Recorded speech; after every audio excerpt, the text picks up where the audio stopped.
Hi friends, ನಮಸ್ಕಾರ. ನಾನು ನಿಮ್ಮ ಸಿ ದಯಾನಂದ್ ಮಂಗಾಳೆ. ಸ್ನೇಹಿತರೆ, ಇವತ್ತಿನ ದಿನ ನಾವು ನೋಡೋಣ ಮಲ್ಟಿ ಬ್ಯಾಗರ್ ಕಂಪ್ನೀಸ್ ಅಂದ್ರೆ ಏನು, ಆ ಕಂಪ್ನಿಗಳನ್ನು ಹೇಗೆ ಆಯ್ಕೆ ಮಾಡ್ಕೊಳೋದು ಅನ್ನೋದ್ರ ಬಗ್ಗೆ ನಾವು ಇವತ್ತು ನೋಡೋಣ.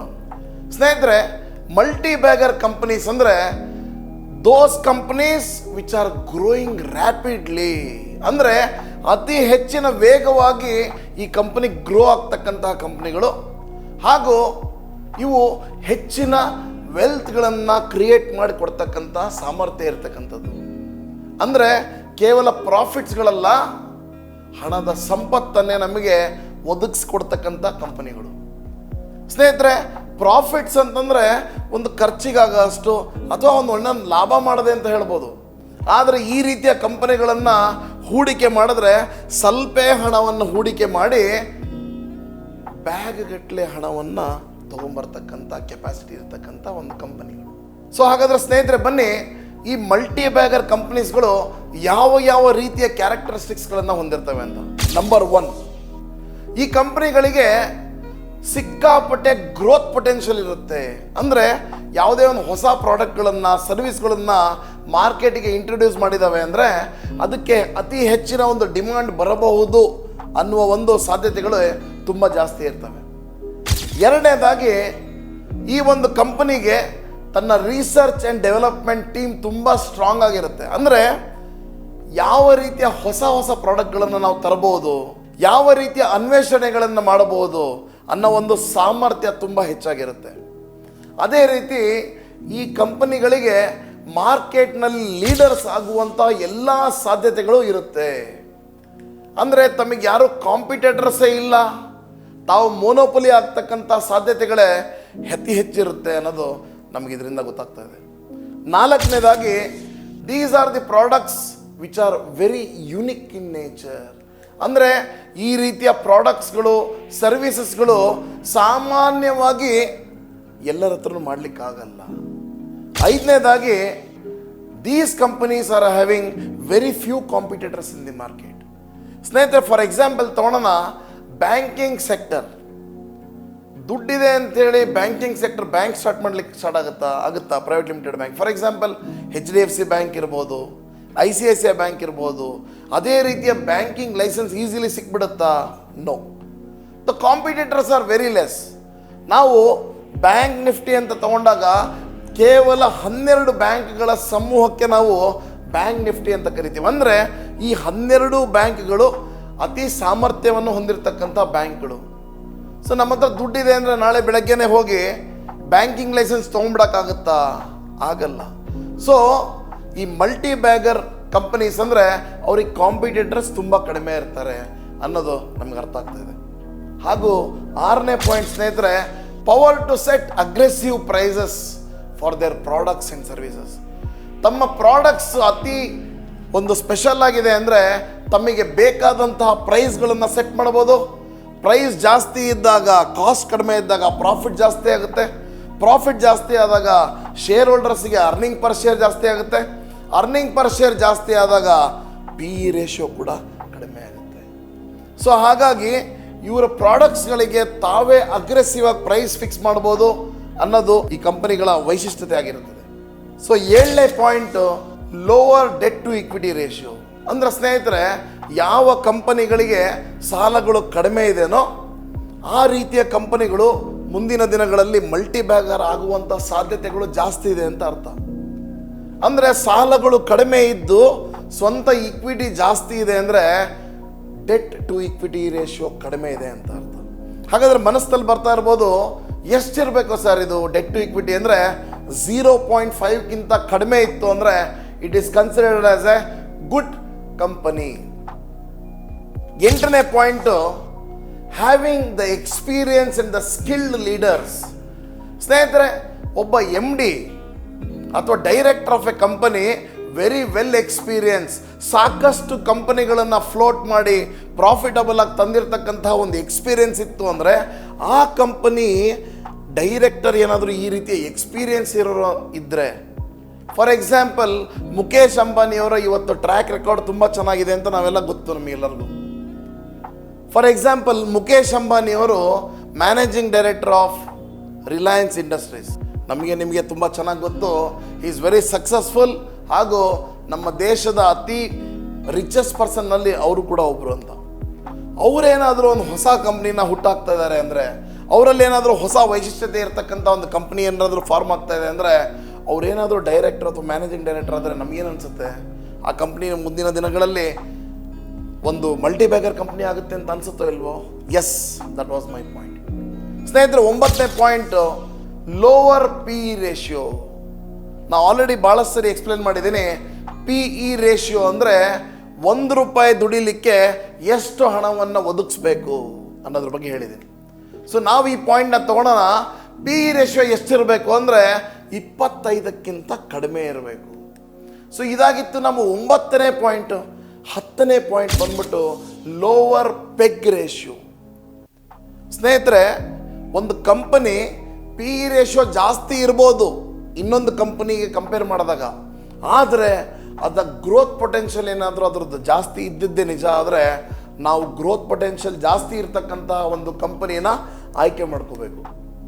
ಸೊ ನಮಗೆ ಒಂದು ಅರ್ಥ ಆಯಿತು, ಪಿ ಇ ರೇಷಿಯೋ ಒಂದೇ ಅಲ್ಲ, peg ratio is also very important. ಅಂದರೆ ಗ್ರೋತ್ ಪೊಟೆನ್ಷಿಯಲ್ ಇರ್ತಕ್ಕಂಥದ್ದು.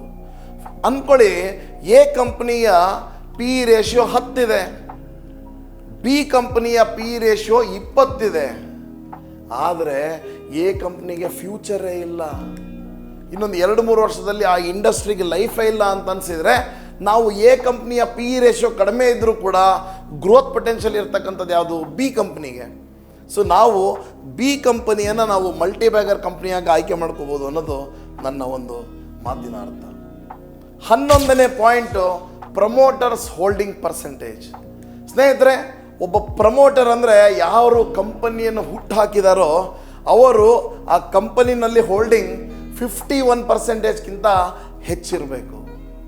ಯಾಕೆ ಅಂದರೆ, ಅಂದ್ಕೊಳ್ಳಿ, ಒಂದು ಕಂಪ್ನಿ ಪ್ರಮೋಟರೇ 20% ಹೋಲ್ಡ್ ಮಾಡಿದ್ದಾರೆ ಅಂದರೆ ತಮ್ಮ ಕಂಪ್ನಿಯ ಬಗ್ಗೆ ತಮಗೆ ನಂಬಿಕೆ ಇಲ್ಲ, ನಾವು ಯಾಕೆ ಆ ಕಂಪ್ನಿನಲ್ಲಿ ಇನ್ವೆಸ್ಟ್ ಮಾಡಬೇಕು ಅಂತ ನಮ್ಮ ಮನಸ್ಸಿನಲ್ಲಿ ಬರುತ್ತಲ್ವಾ? ಸೊ ಅದೇ ರೀತಿ ಒಂದು ಮಲ್ಟಿಬ್ಯಾಗರ್ ಕಂಪ್ನಿ ಅಂತ ನಾವು ಅದನ್ನು ಅನ್ಬೇಕು ಅಂದರೆ ಆ ಪ್ರಮೋಟರಿಗೆ ಆ ಕಂಪನಿಯ ಮೇಲೆ ನಂಬಿಕೆ ಇರಬೇಕು, ಅವರ ಪ್ರಾಡಕ್ಟ್ಸ್ ಬಗ್ಗೆ ನಂಬಿಕೆ ಇರಬೇಕು, ಅವ್ರು ಕೊಡ್ತಕ್ಕಂಥ ಸರ್ವಿಸ್ ಮೇಲೆ ಕೂಡ ನಂಬಿಕೆ ಇರಬೇಕು. ಸ್ನೇಹಿತರೆ, ಇದಾಗಿದ್ದು 11 ಪಾಯಿಂಟ್ಗಳನ್ನು ನಾನು ಕೊಟ್ಟಿದ್ದೀನಿ ಆಲ್ರೆಡಿ. ಇನ್ನೂ ಹೆಚ್ಚಿಗೆ ಪಾಯಿಂಟ್ಸ್ಗಳನ್ನು ಕನ್ಸಿಡರ್ ಮಾಡ್ಬೋದು, ಆದರೆ ಈ 11 ಪ್ರಮುಖವಾದಂತಹ ಪಾಯಿಂಟ್ಸ್ಗಳು. ಇದನ್ನು ಪ್ರಾಕ್ಟಿಕಲ್ಲಿ ಯಾವ ವೆಬ್ಸೈಟ್ ಮುಖಾಂತರ ನಾವು ಹುಡುಕ್ಬೋದು, ಇದನ್ನು ಮಲ್ಟಿಬ್ಯಾಗರ್ ಸ್ಟಾಕ್ಗಳನ್ನು ಹೇಗೆ ಹುಡುಕ್ಬೋದು ಅನ್ನೋದು ನಿಮ್ಗೆ ಅನ್ನಿಸ್ತಾ ಇರ್ಬೋದು. ಬನ್ನಿ, ನಾನು ನಿಮಗೆ ತೋರಿಸ್ತೀನಿ. ಮೊದಲನೇದಾಗಿ ನಾವು screener.in ಅಂತ ಒಂದು ವೆಬ್ಸೈಟ್ ಇದೆ, ಆ ವೆಬ್ಸೈಟ್ ಮೇಲೆ ನಾವು ಕ್ಲಿಕ್ ಮಾಡಿದ್ವಿ. ಸೊ ನಮಗೆ ಈ ಪರ್ಟಿಕ್ಯುಲರ್ ಪೇಜ್ ಓಪನ್ ಆಯಿತು. ಇಲ್ಲಿ ಕ್ರಿಯೇಟ್ ನ್ಯೂ ಸ್ಕ್ರೀನ್ ಅಂತ ಇದೆ, ಅದ್ರ ಮೇಲೆ ನಾನು ಕ್ಲಿಕ್ ಮಾಡ್ತಾ ಇದ್ದೀನಿ. ಸೊ ಸ್ನೇಹಿತರೆ, ಕ್ರಿಯೇಟ್ ನ್ಯೂ ಸ್ಕ್ರೀನ್ ಅಂದರೆ ನಮಗೆ ಯಾವ್ಯಾವ ಪ್ಯಾರಾಮೀಟರ್ಸ್ ಬೇಕೋ ಆ ಪ್ಯಾರಾಮೀಟರ್ಸ್ಗಳನ್ನು ನಾವು ಅದರಲ್ಲಿ ಒದಗಿಸಿದರೆ ಅದು ಕಂಪ್ಲೀಟಾಗಿ ಫಿಲ್ಟರ್ ಮಾಡಿ ಹೇಳುತ್ತೆ, ಎಸ್, ಇಷ್ಟೇ ಕಂಪ್ನಿಗಳು ನೀವು ಕೇಳ್ತಕ್ಕಂಥ ಒಂದು ಪ್ಯಾರಾಮೀಟರ್ಸ್ಗಳನ್ನು ಮ್ಯಾಚ್ ಮಾಡಿರ್ತಕ್ಕಂಥದ್ದು ಇಷ್ಟೇ ಕಂಪ್ನಿಗಳು ಅಂತ. ಸೊ ಹಾಗಾಗಿ ನಾವಿಲ್ಲಿ create A search query. So ನಾನು ಆಲ್ರೆಡಿ ಕೆಲವೊಂದಿಷ್ಟು ಪ್ಯಾರಾಮೀಟರ್ಸ್ಗಳನ್ನು ಹಾಕಿದ್ದೀನಿ, ಆ ಪ್ಯಾರಾಮೀಟರ್ಸ್ಗಳು ಯಾವ್ದ್ಯಾವುದು ಅಂತ ಹೋಗ್ತೀನಿ. ಮೊದಲನೇದಾಗಿ, return on capital employed should be more than 20. Return on capital employed ಎಷ್ಟಿರಬೇಕು ಅಂದರೆ 20%ಗಿಂತ ಜಾಸ್ತಿ ಇರಬೇಕು. ಆದರೆ ನಾವು ಈ ಕ್ವೇರಿ ಸರ್ಚ್ನಲ್ಲಿ ಬಾಕ್ಸ್ನಲ್ಲಿ return on capital employed more than 20 and return on equity ಕೂಡ 20%ಗಿಂತ ಜಾಸ್ತಿ ಇರಬೇಕು. 2ನೇ ಕಂಡೀಷನ್. 3ನೇ condition, profit growth for the last 3 years should be more than 25%. ಹಾಗೂ 4ನೇ point, profit growth for the last 5 years should be more than 25%. Sales growth last 3 yearsಗೆ 20%ಗಿಂತ ಜಾಸ್ತಿ, sales growth last 5 yearsನಲ್ಲಿ 20%ಗಿಂತ ಜಾಸ್ತಿ, ಹಾಗೂ ಡೆಟ್ ಇಕ್ವಿಟಿ ರೇಷಿಯೋ 0.5ಗಿಂತ ಕಡಿಮೆ ಇರಬೇಕು. P E ratio 25ಕ್ಕಿಂತ ಕಡಿಮೆ ಇರಬೇಕು. Market capitalisation 5,000 ಕೋಟಿಗಿಂತ ಜಾಸ್ತಿ ಇರಬೇಕು. ಪೆಗ್ ರೇಷಿಯೋ 1ಕ್ಕಿಂತ ಕಡಿಮೆ ಇದ್ದರೆ ಸೂಪರ್. ಆದರೆ ಭಾಳಷ್ಟು ಬಾರಿ ಏನಾಗುತ್ತೆ ಅಂದರೆ 1ಕ್ಕಿಂತ ಕಡಿಮೆ ಇರ್ತಕ್ಕಂಥ ಕಂಪ್ನಿಗಳು ಸಿಗೋದು ಭಾಳ ವಿರಳ. ಎರಡು ಕೂಡ ನಾವು ತಗೋಬೋದು. ಅಂದರೆ ಪೆಗ್ ರೇಷಿಯೋ 2ಕ್ಕಿಂತ ಸ್ವಲ್ಪ ಕಡಿಮೆ ಇದ್ರೂ ಕೂಡ okay, but 1 is ideal. So next ಇನ್ನೊಂದು ಪಾಯಿಂಟ್ ತೊಗೊತೀನಿ, ಪ್ರಮೋಟರ್ ಹೋಲ್ಡಿಂಗ್ 51%ಗಿಂತ ಜಾಸ್ತಿ ಇರಬೇಕು. ಅದನ್ನ ಹೇಗೆ ನೋಡೋಣ? ಸೊ ಇದಂತೂ ಲಾಸ್ಟ್ ಆಗಲಿಲ್ಲ, ಸೊ ನಾನು AND ಅಂತ ತಗೊಂಡೆ. ಆ್ಯಂಡ್ ಪ್ರಮೋಟರ್ ಹೋಲ್ಡಿಂಗ್ PROM ಅಂತ ಹಾಕ್ತಿದ್ದಂಗೆ ಪ್ರಮೋಟರ್ ಹೋಲ್ಡಿಂಗ್ ಬಂದ್ಬಿಡ್ತು. ಸೊ ಈ promoter holding should be more than